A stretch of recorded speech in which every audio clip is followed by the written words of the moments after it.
In the Writer's Chair, candid conversations about the writing life with Lana McCara and Vandella Publishing. Welcome to In the Writer's Chair, where we pull up a chair, talk about writing craft, the writing life, and what's possible for writers right now. I'm your host, Lana McCara, and I am delighted to welcome to our podcast, Jaimie Engle. Hey, Jaimie built the Engleverse, stories in books, film, and TV. She wrote, sold, and produced Just Jake in 2023, sold and developed a story with DreamWorks Animation Studios, and was hired to write an audiobook for Fresh Produce Media in 2025. She founded Chapter Drops to help people with stories write and publish books, offering a pitch drop service for authors to connect with producers. She has written and published more than 25 books, earning awards such as Kirkus Choice Book of the Year, Publishers Book Life Prize for fiction and nonfiction, and the Writers of the Future Award in 2016. And you can visit her website at jaimieengle.com. Welcome, Jaimie. that was perfect. You did a great job. Thank you for having me. I'm excited because we're going to talk about LinkedIn and screenwriting today, and that is such a great combination. So what brought LinkedIn, of all places, to your mind with screenwriting? I was not a screenwriter, but I had met an entertainment attorney in Los Angeles through a mutual friend. And he asked me if I had any rom-coms for like Hallmark. And I write magical realism books for young adults. So I found a course online taught by the Hallmark executives on how to write the Christmas rom-com. And during that conference, the executive said the best place to network with producers as a writer is LinkedIn. And I was like, I call BS because there's no way that's true. But she was the executive at Hallmark and I was not. So I followed her advice and I started an account and started networking. And from that, I have gotten all of my work and my manager. Wow. Tremendous. One little statement changes everything. Yeah. You got to act on those things, right? You can't just hear them. Yes. You notice, you take note and you take action. Sure. So as we get into LinkedIn now, because I used to write LinkedIn profiles as a business. Oh, cool. Yeah. So that's why I'm all into this. What specific things should be on your LinkedIn page? Well, I mean, it depends on if you're, a writer or a screenwriter or novelist and a screenwriter. But what I think is you have to have, as I'm sure you know, your hook. Your bio should be your hook. It really needs to just engage people to have them want to scroll down to see what else you have. And then what I really love is you almost can pretend it's a website. I have where it has like the links out to publications. I have those links going to all of my books on Amazon because it's a publication. It's not the traditional LinkedIn publication, but it works. And then you have another section where you can put pictures and, descriptions. So I have all of my available projects up there. So if you're a novelist and you're looking for an agent or something, or a screenwriter looking for a producer, you can use that as a calling card and just say, these are my available projects. These are my published works. And I mean, there's so many more elements on that front page, but for me, I think those are really important. And they sure do have a really long space for your bio. So that's really good and also really not good because you can get lost in putting the wrong information in there. So, you want to make sure that you're picking a thing, whatever it is that you want to be known for. And remembering that the other parts of LinkedIn are there to serve the other purposes. You don't have to, you don't need to put your awards in there if you have your awards in the awards section. So things like that. So, but those are the biggest, most important thing is having your bio be a hook and having that CTA in there. Yeah, the call to action.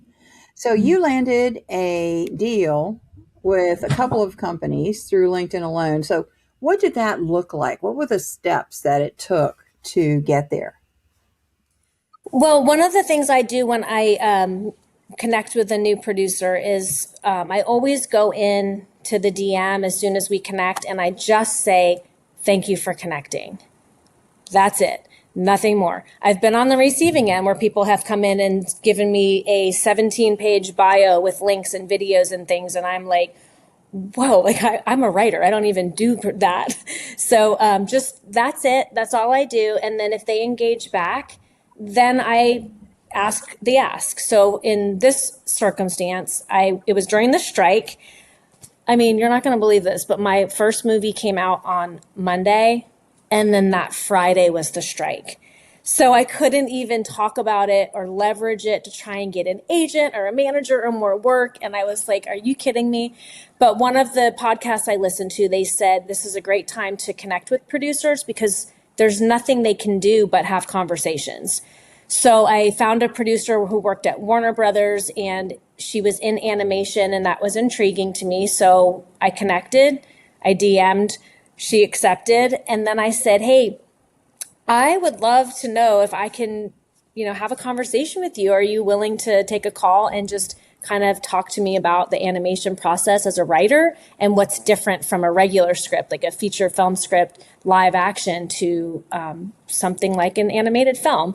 And she said, yes, we chatted, and that blew up into her knowing everybody and making the connection, making the meetings. And again, it was just, I heard something, I acted on it, and it was the right person at the right time, somehow.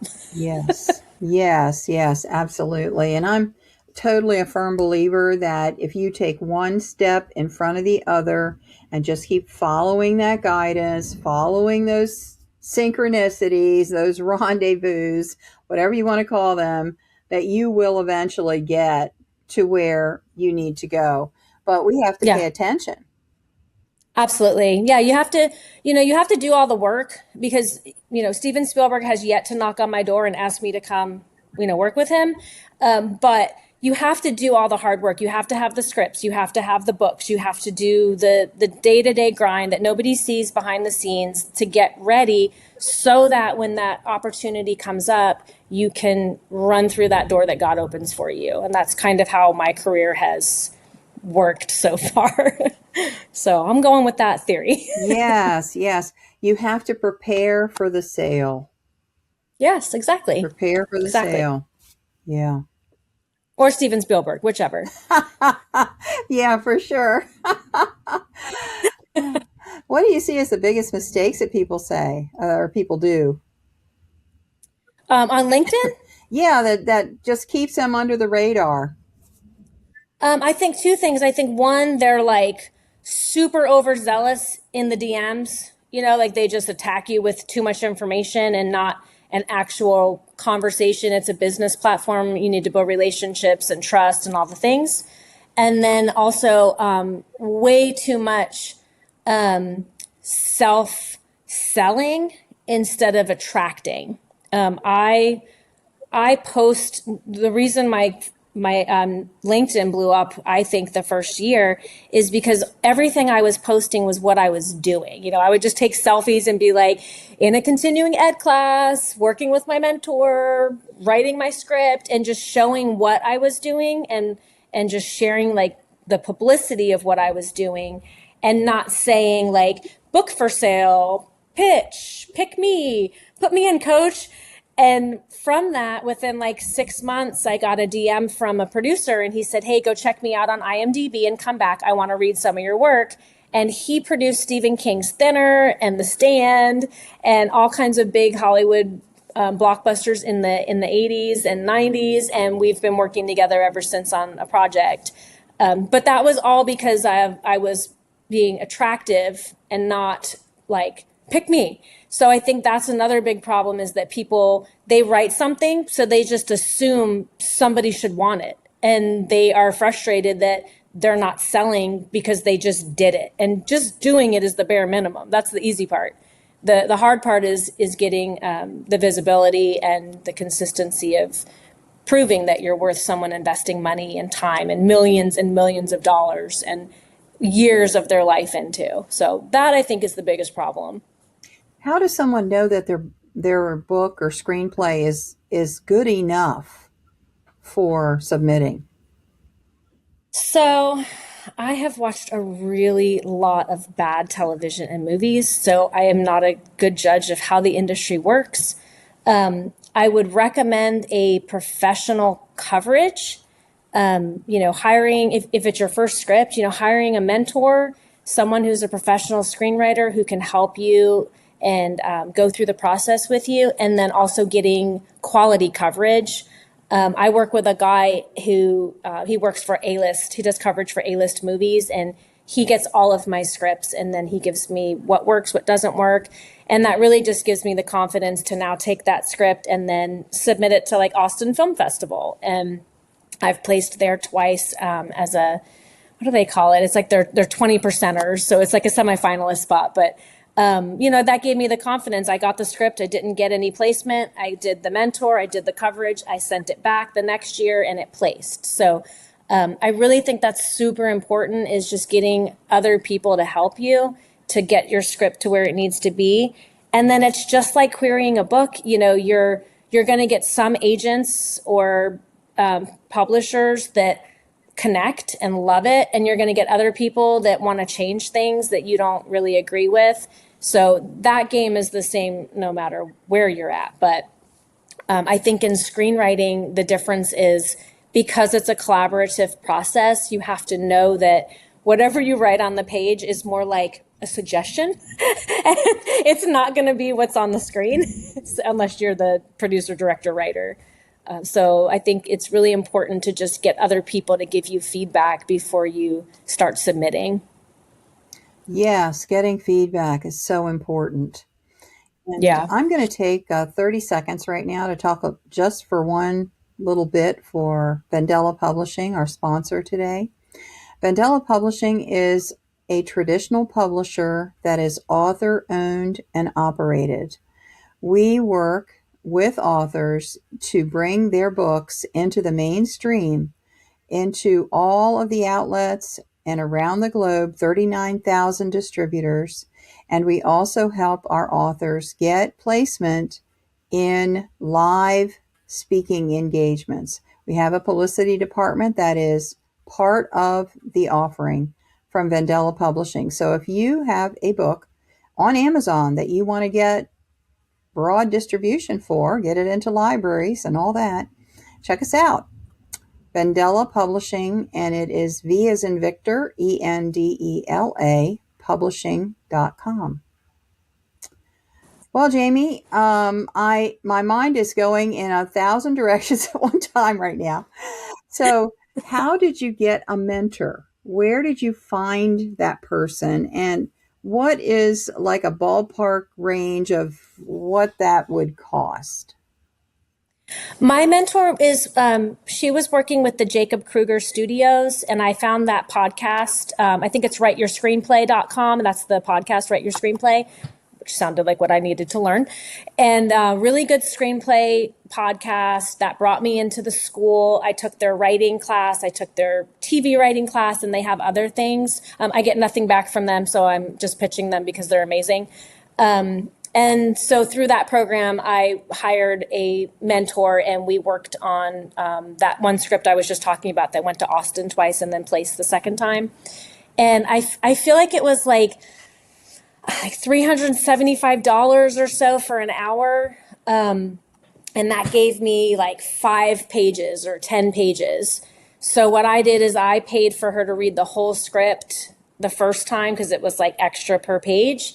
And then I would just focus on the notes. So we would break the script up, and I would send her back like all the notes she had. So it might be 2 scenes that were from different places, and that filled up my 10 pages. So, but it's not super pricey, but you're, like I said earlier, you're creating something that you're asking somebody to spend, $5 million, $20 million, $200 million on. You should invest at least a few $100s to make sure it's polished and ready to go before you start pitching. Yes, that's true in any of the arenas, book publishing and on, because what most people don't really want to admit or think about is that we are in business. We are selling a product. We need to prepare ourselves, and that means we need to spend some money for some help. It's Absolutely. across the board. Yeah. Yeah. Yeah. It's show business. The word's much bigger. So Yeah, that's true. That's good. Yeah, and we are in the book business. exactly. Exactly. Yeah, for sure. So I know there are a lot of people listening today who don't write screenplays. They write books. What does someone like that do? How do they find help? I do help authors in that. So I'll completely just pitch what I do and also offshoot to some other ideas. There's in the industry, you don't always have to write a script to sell it. Most producers don't like reading. I know that's silly, but they don't want to read a whole book. They don't want to read a whole script. So what I do is I help authors to adapt their book language into screenplay language.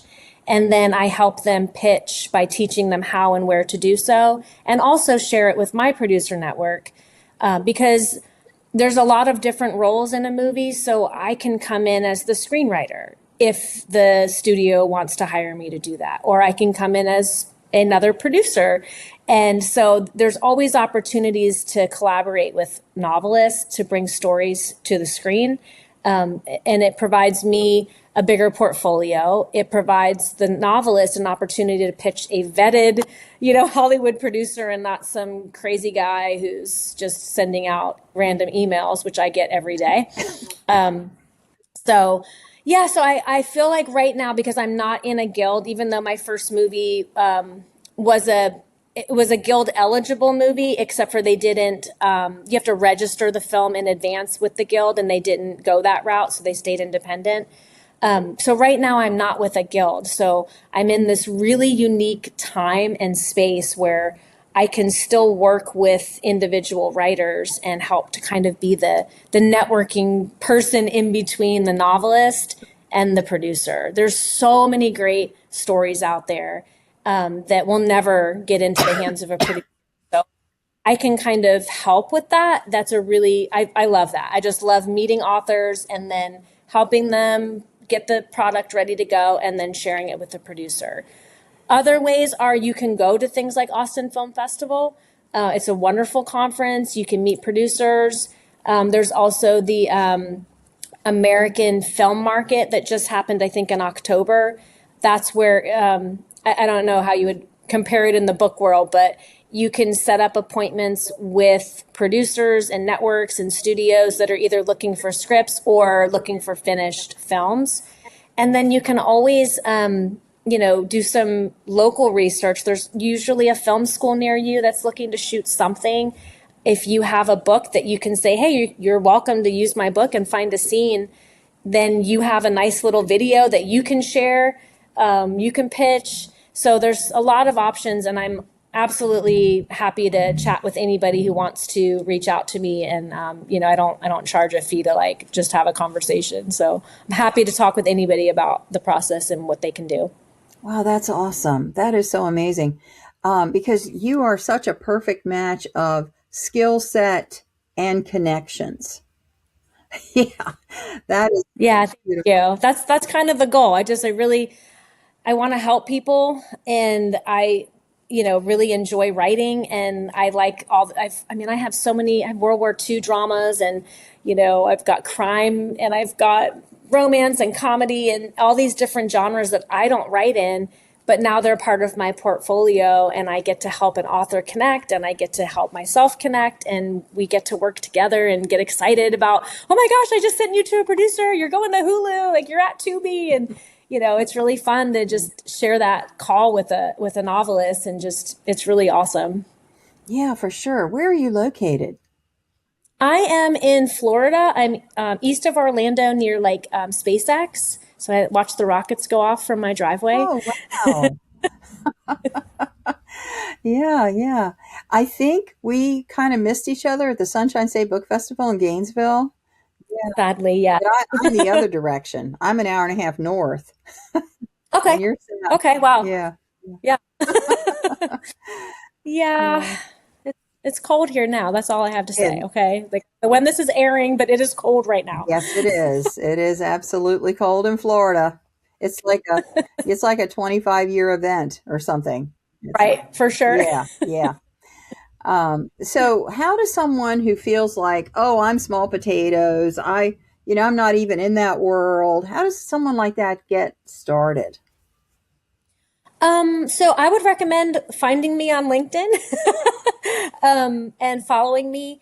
One of the ways I started expanding my LinkedIn network, just for an example, is when I would see a producer or somebody that I knew, like I saw their movie on TV or it was coming out, I would follow them.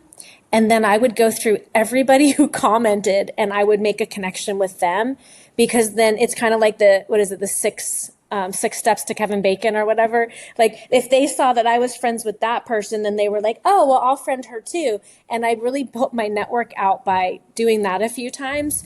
And I met some really great people too that I'm actually have talked to and befriended. And then also if you want to be a screenwriter, it is not the same as being a novelist. There's not a lot of us unicorns that can write books and movies. So if you're interested, please go find a school. Story Summit is another great one. That's where I took the How to Write the Rom-Com class. So Summit and Jacob Kruger Studios, not affiliated. I get no kickbacks. They're both wonderful schools. And I would just recommend that you train that just like when you first started writing a book, you had to learn, you had to practice, you had to write some really bad stuff, and then you get better and then you publish. But that's it. Those are the two things I would do. Just build your network and then start learning how to do it and read a lot of scripts. What great advice. Yeah, I took a course in screenwriting, but I found out I love novels and I decided, that is not for me.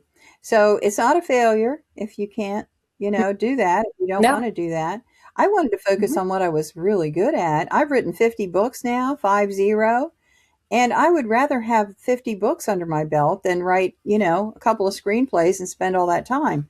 So, Yeah, and to your point, the beautiful thing about being a novelist and even being both is you get to publish your books or you get to publish through a publisher, depending on if you're indie or what.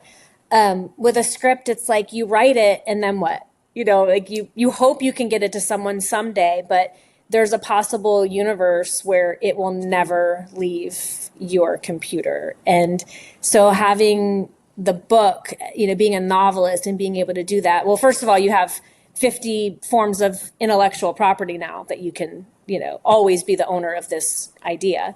But also you can see the story come to life and share it with people and see how they are impacted by it. And you don't always get that when you're writing a script. yeah, for sure. So basically, play to your strengths. Yeah. And don't be afraid to try something new and fail. Like there's Yeah. not a failure. That's just saying, oh, okay, check that off. Yeah, yeah, I did that. And now, when Did somebody that. says script writing, I'm like, okay, I tried it. I didn't really want Right. to. Yeah, Exactly. yeah. Instead of like, oh, I didn't take the course. I did. I should have. I should have. I should have. Yeah. Exactly. You got to know. Just get it. Just try. You might like I've loved writing books. I still write books, and I discovered that I love writing movies, and I moved a lot faster and higher. I mean, DreamWorks is pretty much at the top of the food chain, and I just could never break out in books. And not to say that my stories aren't good. Obviously they are, but I'm definitely a better screenwriter, or at least it translated better than my books. And I have so much fun doing both. So, but I found my strength is really in screenwriting. Yeah. So, do you have a free offer or gift or something for the listeners today? I probably did at some point when you sent me the form, and I said, yes, I would love to do that. Um, but right now, sitting in the writer's chair, I recall not what this free gift shall be. Um, No worries, no worries. I saw that in the answer somewhere, and yep, yeah, it's in there somewhere. I think, I'm happy to do I always do a free 15-minute call. But I am happy to do like a 25% discount to anybody who moves forward with anything. And I'm happy to do a longer call if need be with anybody who comes in from this podcast. Like whatever I can do to be supportive of you, and also honor the people that took the time out to listen to the podcast and then come say hi to me. I will definitely give them something because I just don't recall. That's why I write it down. I write things down so I don't have to keep them in my mind. yes, And I don't know where that form went. So yeah. That kind of went MIA in the meantime. I was looking for it too. Yeah, we'll get there. yeah, Your website again? it is my name. It's JaimieEngle.com. JaimieEngle, kind of like Mickey Mouse if you sing it that way. And your LinkedIn. Yes. Everything on social for me is at Jaimie Engle Writes. LinkedIn, Facebook, Instagram, TikTok, YouTube, all at Jaimie Engle Writes. WRITES. Okay, awesome. Jaimie, this has been fabulous. I am so interested in what you're doing. This was very fun, and I'm very excited for your new launch and being part of in the writer's chair. This is really fun. Thank you so much. And thank you for being with us today. Thanks for pulling up a chair with us. See you next time. Absolutely.